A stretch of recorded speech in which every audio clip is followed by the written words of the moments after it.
Hello again, Dan Alasso, Making History. And I've been making some notes. I've been reading a couple of articles as I have been making my notes on this book by Edward Royal and James Walvin called English Radicals and Reformers from 1760 to 1848. And as I was making my notes, I came upon a place where I was unsure if Royal and Walvin were talking about James Watt Sr. or James Watt Jr. So I began looking into the Watt family, and I ran across a couple of articles that gave me some really interesting information. And the first one was called An English Jacobin, James Watt Jr., 1769 to 1848 by Eric Robinson, and this came from the Cambridge Historical Journal in 1955. And then the second one was by Peter M. Jones, and it came almost half a century later, and it is called Living the Enlightenment and the French Revolution, James Watt, Matthew Boulton, and Their Sons. And so, as I mentioned, James Watt Jr. lived from 1769 to 1848. He was the son of James Watt, the so-called inventor of the first commercial steam engine in Britain. And he grew up in Birmingham and was educated on the continent, as were many of his friends, the other sons of Birmingham notables. And of course, he was a friend and an acquaintance of the Lunar Society members and their children. And according to Eric Robinson, they learned their radicalism at home. And I'll quote Robinson here. Oppression for these young men, attaining their majorities just as the revolution, that's the French Revolution, began, was a series of incidents which they had observed with their own eyes, not a distant and distanced scene. In their criticism of the French aristocracy and royalty, they had been nodded encouragement by their fathers and their fathers' friends, who greeted the revolution with rapture and held banquets to commemorate the fall of the Bastille. As the young men came mainly from dissenting homes, so they resented religious domination. As they were middle class, they abhorred the idleness of the aristocracy. So there's a sort of natural affinity, at least at first, between the revolutionaries in France and these young men from families around Birmingham that had historically been persecuted by the Church of England and more recently had been looked down upon by the hereditary aristocracy. When he grew up, Watt Jr. went to France as a sales representative of the Walker brothers, Thomas and Richard, in the spring of 1792, along with Thomas Cooper, and he made a presentation and conveyed the greetings of the Constitutional Society of Manchester, a radical English group, to the Jacobin Club that was led by Robespierre.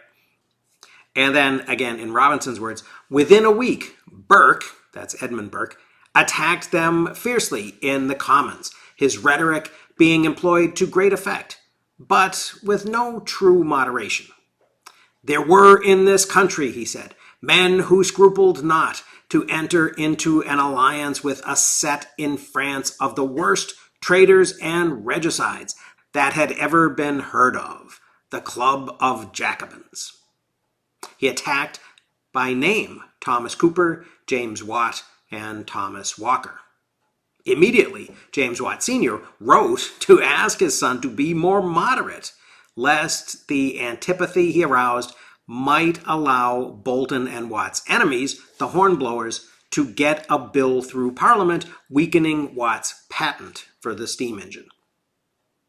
James Watt had received a 25-year parliamentary patent on the steam engine that he had developed, and that was the source of his fortune. As the revolution in France devolved into the terror, quote, English philosophes began to see that the revolution had succumbed to mob violence, though it is doubtful whether they suspected that the mob was being steered. Young Watt still makes a defense for the revolutionaries, but it is clear his stomach is beginning to turn.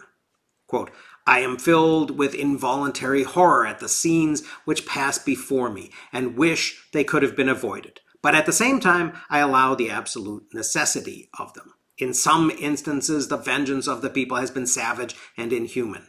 They have dragged the dead, naked body of the Princess de Lamballe through the streets and treated it with all sorts of indignities. Her head, stuck upon a pike, was carried through Paris and shown to the king and queen, who are in hourly expectation of the same fate. The murdered princess, Maria Theresa Louise of Savoy, who lived from 1749 only till 1792, was the wife of the richest man in France, and apparently was Marie Antoinette's best friend. Robinson then continues that, quote, in England, the fear of revolution was producing a thick suspicion of all those who were known to have contacts with France or to have been associated in any way with political reform. Letters containing sentiments like those expressed above by James Watt Jr. were known to the ministry who tapped the post, and they obviously helped justify the official fears. Bolton and Watt sent their letters to France by devious channels in order to avoid interference. But even so, they were extremely cautious how they worded their letters. Many dissenting philosophes felt themselves to be in the grip of a tyranny from which America provided the only escape. In all their correspondence, there is a dominant theme: emigration. The names of the landlots on the priestly lands on the Susquehanna give an idea of the varied localities from which the English emigres came: Bristol, Birmingham, Manchester, Norwich, etc. And then, as I said, in 1999, Peter M. Jones took another look at James Watt Jr. after nearly a half century, and after the final collection of the Watt papers was finally transferred to the public archive in 1994, giving him much more to work with. Jones describes what he calls the, quote, discrete family of philosophes in the West Midlands who maintained close links with their counterparts on the continent. And he examines how the French Revolution and the English reaction to it, quote, have murdered philosophy and continue to torment all of Europe, in the words of James Watt Sr. Now, both Watt Sr. and his business partner, Matthew Bolton, had come to, quote, see themselves as philosophes, that is to say, as members of a pan-European, indeed pan-Western family of discoverers and disseminators of useful knowledge. However, Jones continues, quote, both found themselves caught up in the contradictions and dilemmas of the late Enlightenment. Is knowledge value-free? How should it be transmitted? Ought it to be made available to all, irrespective of social station? These are all interesting questions, but they also suggest some more that seem to have been slightly beyond the scope of Watt and Bolton's concerns. For example, to what extent are discoveries and inventions private property that should be protected by patents? And what happens to the family of scholars when their nations go to war with each other? Now, the so-called Philosophes of the Lunar Society, established by Bolton around 1765, included Erasmus Darwin, James Keir, Samuel Galton Jr., Josiah Wedgwood, Joseph Priestley, James Watt, Thomas Day, William Small, and William Withering. And of course, Benjamin Franklin was introduced to the people who formed the society in 1758, and he maintained a close correspondence with them. James Watt Jr. later lamented in a letter to his father that, quote, my friends in France, the friends of rational liberty, have most of them passed the fatal guillotine, and the reigning party were always objects of my hatred as well as Mr. Cooper's. This and his son's reduced activism seems to have mollified James Watt Sr. In any case, the links between natural science and natural philosophy were beginning to break. Quote, the cultural climate that had allowed informal and socially dilute bodies like the Lunar Society to flourish had disintegrated and would not be reconstituted for a generation and more. The emigration to America of Dr. Priestley, together with many hundreds of less well-known Friends of Liberty, acknowledged as much.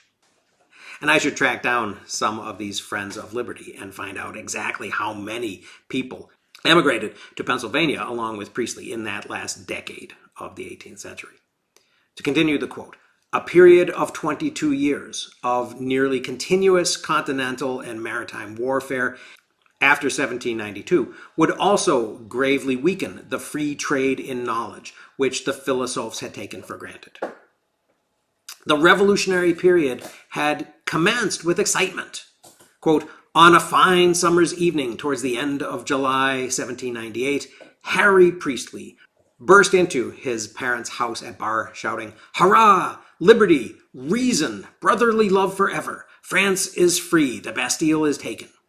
2 years later, that young man's father, Dr. Joseph Priestley, was still insisting that the combined effects of the American and the French revolutions had shifted the world from darkness to light, from superstition to sound knowledge, and from a most debasing servitude to a state of the most exalted freedom.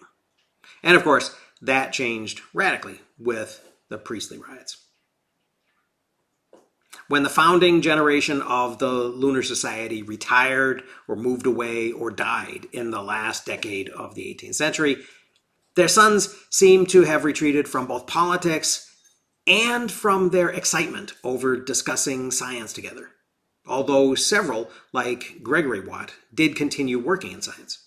It's almost as if the loss of a family of Philosophes took all the fun out of discovery.